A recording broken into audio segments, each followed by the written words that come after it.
I am an Indian citizen residing in UK for about 14 years. Um, and I was traveling on my holiday from London Gatwick to Japan via a transit in Shanghai. And basically, went past the e-gates, happily queuing up for the security gates to transfer onto my next flight onto Osaka in Japan. And one of the officials from the Chinese immigration came over and singled me out of the queue. Basically said, "Look, India, India," took my name and something and took me out. So I asked her what is happening, and she basically didn't say much and just basically asked me to follow her. Took me close to the e gates where there is the immigration. The manual counters for the immigration, and then she went on to say, "Arunachal, not India, China. Your visa not acceptable. Your basically passport is invalid."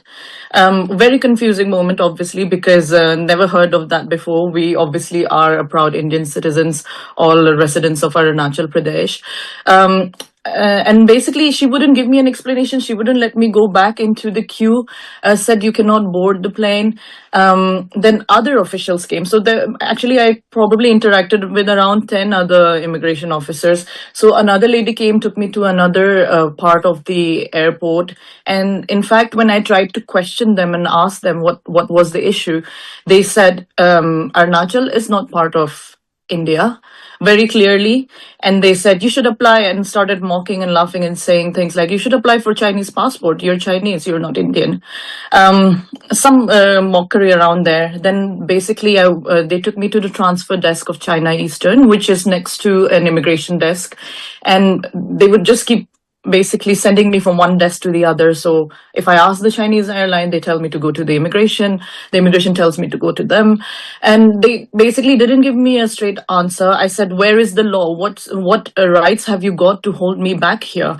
So ultimately, it took about 18 hours for me to get out of Shanghai. What is shocking to me is I have, in fact, transited through Shanghai in the past, a year ago, with no issues at all. In fact, the first time that I ever transited through China, I spoke to the Chinese embassy in London, and they said, with a short layover of about 3 to 6 hours, you don't need a visa.